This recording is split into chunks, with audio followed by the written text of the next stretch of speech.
Magandang araw po muli sa ating lahat. Ako po muli si Brother Luis ng CLF na Botas. At ngayon po ay nasa ika-44 na yugto na tayo ng CLF 40 Days Prayer and Fasting for the Nation. At meron po tayong temang The Reason That Made Me to Decide to Follow Jesus. At bago po yan,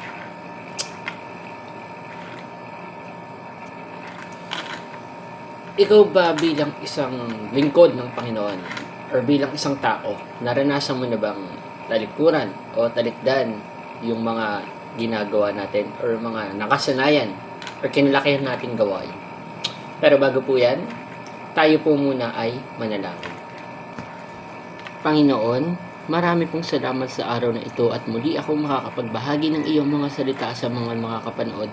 Naway itago mo ko sa iyong likuran. Ikaw ang magbigay sa akin ng karunungan, kaalaman sa mga ibabahagi ko upang sa gayon, Panginoon, ang gawa ng kaaway ay hindi manugumpay sa akin. At ang tanging gawa mo lamang ang aking magawa at tanging papuri lamang sa iyo, Panginoon. Ikaw na rin po, Panginoon, ang magbigay gabay sa amin sa pang-araw-araw na aming buhay at ikaw na rin po, Panginoon, ang maging sentro ng aming buhay sa mga susunod pa. At muli, ibinabalik namin ang mataas na papulit pagsamba sa tanging pangalan ng iyong anak na si Jesus. Amen. Gaano nga ba kahirap na talikdan yung mga bagay na nakasanayan at kinalakihan natin? Pero bago po yan, samahan niyo akong makibuklat sa Aklat ng Mateo 16:24. At ang sinabi ni Jesus sa kanyang mga alagad, sino mang nagnanais sumunod sa akin, ay kailangan itakwil ang kanyang sarili, pasanin ang kanyang krus, at sumunod sa akin. At ngayon po, base rin po doon sa versikulong ating nabasa, ibabahagi ko po ang aking karanasan at naging desisyon kung bakit ako sumunod sa Panginoong Hesukristo.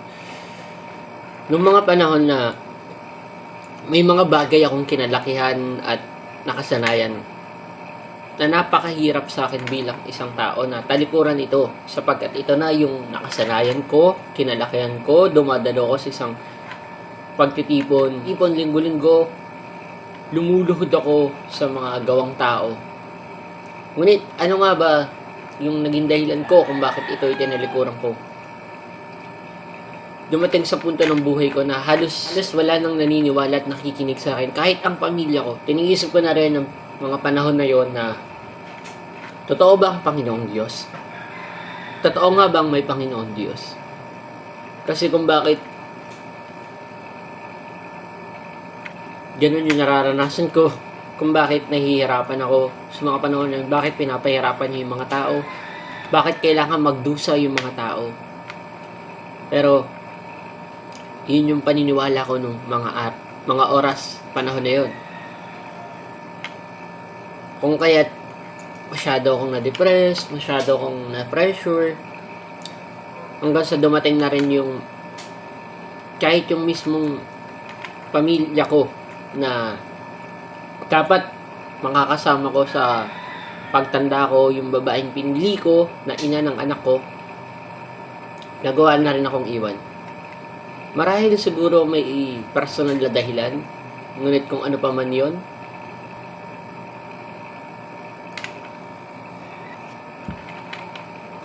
yon, nagdulot talaga sa akin ng napakalaking sama ng loob na dala-dala ko hanggang sa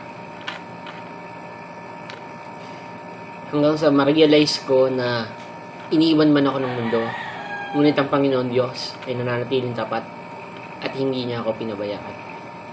Nung panahon na din yun, depressed na ako, sinabi ko sa sarili ko na nabubuhay ako sa mundo, susundin ko yung gusto ko, kaya kong mabuhay nang walang tulong ng iba.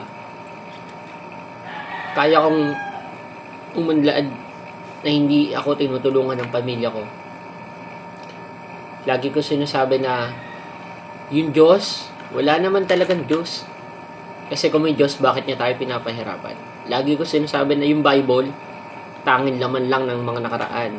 Isang kwento na kung saan mababalikan yung kwento ng Panginoong Hesukristo kung paano siya nabuhay sa mundo. At hindi na ito nag-i-exist sa panahon ngayon. Sapagkat yung panahon ngayon, alam naman natin na sobra ng makasalanan yung tao to the point na maraming tao na nakakalimot na sa Panginoon Diyos. Doon nandyan yung Bible pero hindi nila binabasa. At isa ako doon. Naging isa ako doon. Kung kahit lagi ko sinasabi, wala naman Diyos. Huwag niyo sa akin iharap yan, masusunog lang ako dyan. Pag ginawa ko yan, usok lang kamay ko. Pag pumunta ako simbahan, masusunog lang ako. Wala nang kayang tumanggap sa pagkatao ko. Wala nang kayang tumanggap sa akin. At lahat ng tao, iiwan lang din ako. At sanay na akong maiwan. Ultimo pamilya ko nga, hindi naniniwala sa akin, paano pa kaya ang ibang tao. Pero dumating din sa punto na nasa madilim na parte na ako ng buhay ko. At doon ko nakita yung kaliwalatian ng Panginoon Diyos. Doon ko naranasan yung presensya ng Panginoon Diyos. Doon ako unang nanalangin ng buong puso pagtitiwala sa Panginoon Diyos. At ang aking sinabi, kung totoo ka man na nakikinig sa amin mga tao, kung totoo kang Diyos na buhay, sinasabi ko, Panginoon, ialis mo ako rito sapagkat nahihirapan ako. At yung mga panahon na yon, hindi pa yun ang tawag ko sa Kanya. Kasi nga, tulad ng sabi ko, naniniwala rin ako noon sa kung anong paniniwala ng iba. At lalong-lalo na sa paniniwala ng karamihan. Lalo na sa amin na merong tinatawag na Diyos-Diyosan na ang tawagin ay Nazareno. Sa Kapampangan ay Apo. Sinabi ko doon sa itim na Nazareno na, Apo, nahihirapan na ako dito. Kailangan ko ng tulong mo. Kung totoo ka man, ialis mo ako dito. Hindi ko na kaya. Ikaw nang bahala sa akin. Pinagkakatiwala ko na sa iyo yung mga buhay ko. At ngayon na yung panahon na susunod ako sa iyo. Ginawa ko na yung para sa buhay ko. Sa palagay ko, nagawa ko na lahat. Nakamtam ko na yung mga dapat kong makamtan bilang ako sa mundong ito. Andiyan na yung kumikita ako ng pera, maglalaro ako, babayaran ako nang wala akong ginagawa kundi maglalaro lang. Makakarating ako sa iba't ibang lugar para lang sa makamundong bagay, para lang sa paglilibang. Pero nung panahon na yon, wala na ding naniwala. At nung panahon na wala na ako, yung mga inakala kong kasama ko, nawala silang bigla. Ngunit ikaw ang Diyos na tapat, na hindi ako tinalipuran. Kaya't ako yumiling sa'yo, Apo, ialis mo ako dito. At nung panahon na yon, yun din yung unang panahon na na-encounter ko ang Panginoon Diyos at sinabi niya sa akin, malis ka dyan, magpunta ka sa tahanan ko, makikita mo yung hinahanap mo. Siyempre bilang isang hindi naniniwala sa Panginoon ng mga oras na yon, anong gulong-gulo na ako. Paano ako aalis dito? Nahihirapan nga ako. Paano ako pupunta sa tahanan niya? Saan ba yung tahanan niya? Anong mga panahon na yun ang paniniwala ko? Namatay at nabuhay ang Panginoong Jesus sa Jerusalem. So dapat ba pumunta ako sa Jerusalem para lang makita ko yung hinahanap ko? Ngunit sa pamamagitan pa rin ng gabay ng banal na Espiritu, inalis niya ako doon. Binigyan niya ako ng isang desisyon na masasabi kong talagang nabago yung buhay ko mula noon. Umalis ako doon sa akin, nalalagyan ko kahit alam kong may iwan ako. Masakit kasi yung pangarap mo, bibitawan mo. Kailangan natin manatili kung ano ang meron tayo. Kailangan natin bitawan kahit yung mga pangarap pa natin para lang manatili tayo sa kung anong kalagayan meron tayo. And nung part na yon, bumalik ako sa taong inaakala ko na hindi na naniniwala sa akin. Yung akala ko wala na akong babalikan, inalisan ko, pero ganun pa rin na tumakbo yung buhay ko na paulit-ulit, wala na akong babalikan, hindi na nila ako tatanggapin, ibang tao na ako sa kanila. Pero nung pagbalik ko, sinabi pa rin ng Panginoon Diyos sa akin na balikan mo kung saan ka nagsimula, balikan mo yung mga magulang mo.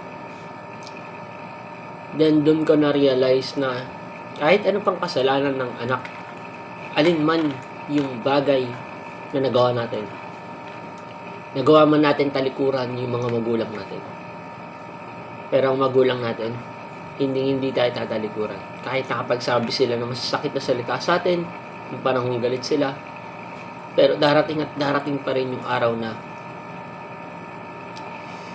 tatanggapin nila tayo bilang anak nila at hindi magbabago yung pananaw na yun, sapagkat ang walang magulang na ninanais mawala ang kanyang anak, walang magulang na ninanais mamatay ang kanyang anak, lalo na ang ina na nagdala sa atin ng 9 na buwan sa sinapupunan niya. At nung panahon na yun, wala talaga akong idea kung paano ako magsisimula, saan ako magsisimula. Kasi nung mga panahon na yun, kapag balik ko, kahit yung mismong nanay ko, hindi na ako pinapansin. Nabubuhay ako sa bahay, kakain, matutulog, lalabas, babalik, kakain, matutulog. Parang wala lang ako sa kanila. Nakikita nila ako, ngunit hindi nila ako pinapansin, hindi nila ako nakausap. Tanungin man lang kung kamusta ako, wala. Hanggang isang araw, sinabi ko na hanapin ko kung ano yung sinasabi sa akin ng Panginoon Diyos. Hanapin ko kung ano yung sinabi ni Apo na kailangan ko magpunta sa kanyang bahay. Sinubukan kong magbasa ng Bible, sinubukan kong manood ng kung ano-ano. Hanggang sa may napanood ako na hindi ko naisip na ganun pala yun. Napanood ko yung isang video or isang movie regarding sa Bible, yung The Prodigal Son. Ito yung masasabi ko na naging parte ng buhay ko na ginawa ko talaga. Marami nagsasabi na sa isang pamilya hindi kumpleto kung walang black sheep. And nung panahon na yun, tinutukoy ko yung sarili ko bilang ako yung black sheep ng pamilya. Ako yung ganito, ako yung pinakamasama, yung nakikita lang nila ako kapag may pagkakamali ako. At yung pagbalik ko, wala naman nang naniwala sa akin. Yun yung inaakala ko. Pero nung matapos kong pakinggan, panoorin yung video na yon, nung mga oras na yon, hinagkan ko yung nanay ko, kinausap ko, umiyak lang din ako, at humingi ako ng tawad. At yung inaakala ko na walang nang kikibog sa akin, wala nang maniniwala sa akin, mali ako. Sapagkat ang nanay ay hindi kailanman nakakalimot at ang magulang ay hindi kailanman nakakalimot. Doon ko na pinasya talaga na hanapin pa yung katotohanan patungkol sa Panginoong Hesukristo. Hanggang isang araw, may nagpunta sa akin na isang kaibigan ko. Sinabi niya na dumalo ka sa gawain. Tulad ng ginagawa mo noon, dumalo ka sa prayer meeting. And syempre, bilang typical teenager, dumadalo lang din ako pag prayer meeting, pag may kailangan, alis, simba. Tumagal ako, alis, simba. Then, may masasabi ko talaga, isa doon na ginamit ang Panginoon Diyos na kung saan yung alam ko, kung saan yung hilig ko. One time nagbike kami noon, and then hindi ko expected talaga nung time na yon na gagamitin yung tao na yon. Nung kinausap niya ako, sabi niya, dumalo ka sa bahay-simbahan. Sinabi niya na, pumunta ka sa bahay ko, makikita mo yung hinahanap mo. And yung boses na yon, ibang-iba sa boses ng tao na yon. Yung boses na yon, minsan ko nang narinig. At yun yung pinaniwalaan kong boses ni Apo na nag-alis sa akin sa kung anong kinalalagyan ko noon. At matapos noon, hindi ko lubos maisip pa na bakit parang nag-iba yung boses ng tao na yun. Bakit parang kakaiba yung boses niya ng mga oras na kausap niya ako. Ng mga oras na iniikayat niya ako na magpatuloy pa sa gawain ng Panginoon Diyos. Bilang bagong mananampalataya din, hindi ko talaga malabas maisip kung kaya't mas nanatili pa ako sa salita ng Panginoon Diyos, sumunod pa ako sa Kanya, at ang sinabi ko na ay, ngayon Lord, ikaw naman. Sinunod ko na yung sarili ko, wala din naman nangyari. At ngayon Lord, sa'yo naman ako susunod. Yung gusto mo naman, yung susundin ko. Hanggang sa point na nagagawa ko na yung mga bagay na akala ko hindi ko magagawa. Yung akala ko wala nang maniniwala sa akin, yung mga bagay na akala ko na hindi ko na kayang magtiwala pa, yung mga bagay na iniisip ko na wala nang tatanggap, meron pa pala. Lalo lahat nung nabasa ko yung isa sa mga paborito kong bersikulo sa Bible, yung 2 Korinto 5:17 na ang sino mang nakipag-isa kay Kristo ay bago ng nilalang. At ang lumang pagkatao ay pawang wala na. At ang naririto ay bago na. Nung time na nabasa ko din yun, sinabi ko talaga natatalikuran ko na yung buhay ko. Tulad ng verse po natin ngayon na talikuran natin yung ating sarili at sumunod sa Kanya. Diba? Nagawa ko na rin hindi makidisa or makidalo sa makamundong bagay na tulad ng mga masasamang bagay or gawain.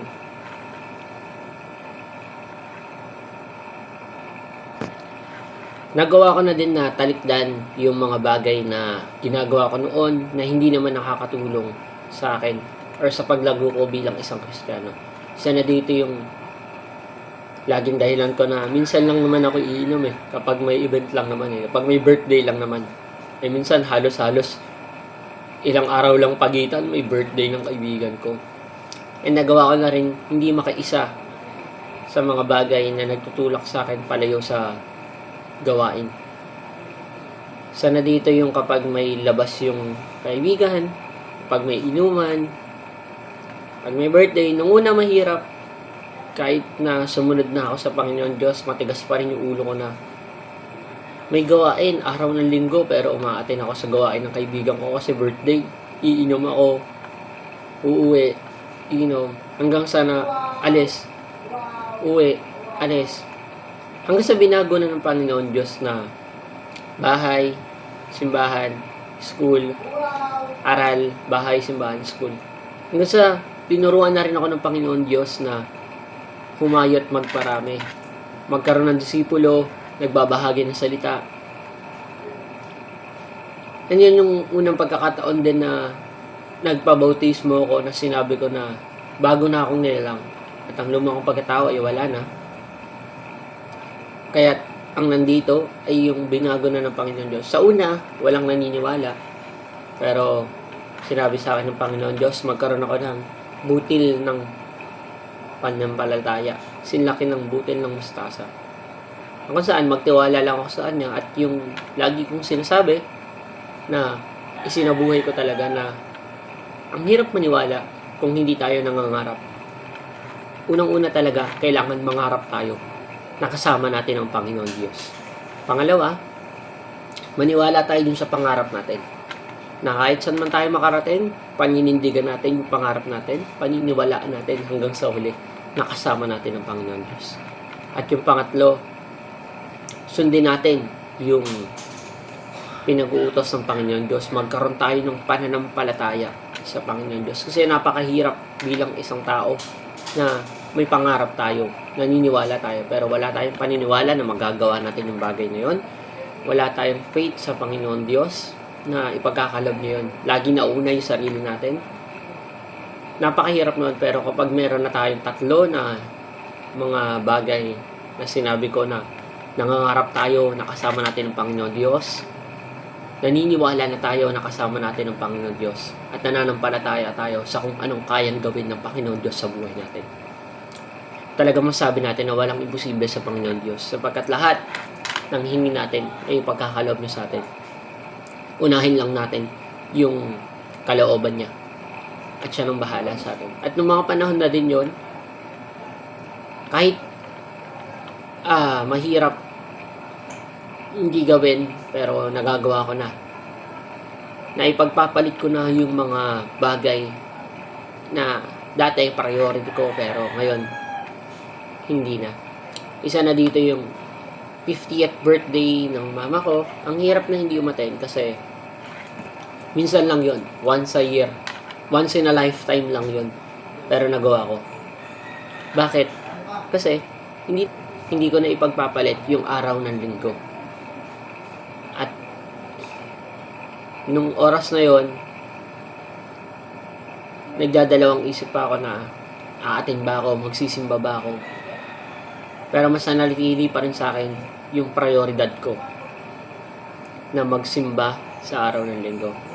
Hanggang sa nasundan yung nagkaroon ako ng ministeryo, ano bang kaya ko ibigay para sa ministeryo ko, ano bang kaya ko ipagpalit para sa ministeryo ko. Andiyan na inaaya na ako ng mga kaibigan ko, may laro tayo, basketball tayo, computer tayo.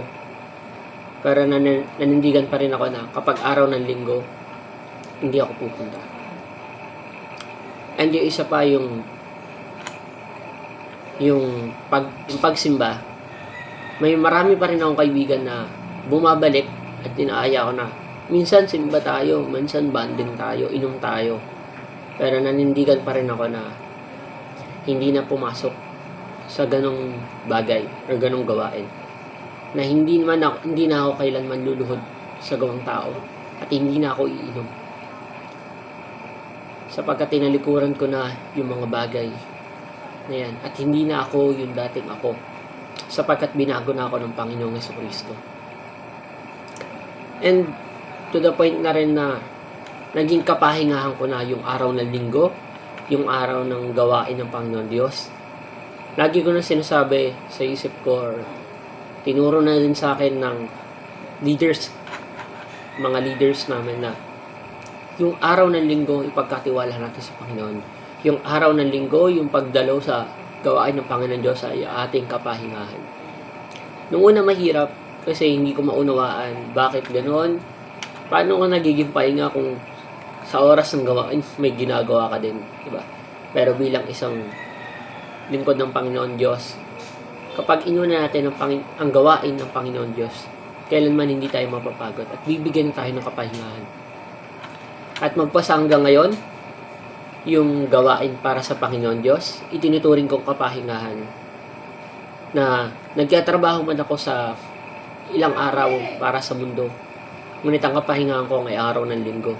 At doon lang nagiging payapa, or masasabi ko na hindi man na maganda yung naging takbo ng mga ilang araw na nagtatrabaho sa mundo. May nakakasalamuha ako or may na-experience ako na hindi magandang bagay na maaari talagang maglubog sa akin bilang isang tao or ma-pressure bilang isang tao. Pero hindi na para ma-pressure pa kasi sa araw ng linggo, nakakapagpahinga yung isip ko, binibigyan niya ako ng kapahingahan. Yung kapaguran ng buong isang linggo, inaalis ng Panginoon Diyos sapagkat siya ang Diyos na kailanman hindi nagbago. At yun lang po. At naway kapulutan ito ng mga manonood. At aking iiwan lang din yung 3 bagay na aking sinasabi parate. Lalang-lalo na sa mga mentis ko. Paulit-ulit kong sinasabi yung bagay na to na una, magkaroon tayo ng pangarap na kasama natin ang Panginoon Diyos. Or mangarap tayo na kasama natin ang Panginoon Diyos. Pangalawa, maniwala tayo na kasama natin ang Panginoon Diyos sa kahit anong kaparaanan, sa kahit anong araw man. Dapat may paniniwala talaga tayo na kasama natin ang Panginoon Diyos at ang pangarap natin ay matutupad. At pangatlo, magkaroon tayo ng pananampalataya at sumunod tayo sa Kanya. Mahirap magkaroon ng pananampalataya kung wala tayong paniniwala. Mahirap mangarap kung hindi tayo naniniwala sa pangarap natin. At ayun lamang po. At marami po salamat. At ngayon po, dadako po tayo sa ating pangwakas na panalangin. Lord, maraming salamat po sa araw na ito at ginabayan mo ko, Panginoon. Ikaw na po ang magbigay sa akin kaalaman, Panginoon. Maging sa mga nakapakinig ng video ito, Panginoon. Bigyan niyo po sila ng kaalaman at karunungan na nagmumula sa inyo, Panginoon. Gabay po tungo sa mabuting buhay, Panginoon. At muli, ibinabalik namin sa inyo, Panginoon, yung mataas namin papuri. At ukarin niyo po kami sapagkat kami nagkakasala sa aming mga buhay, sa pang-araw-araw, sa isip, sa salita at sa gawa.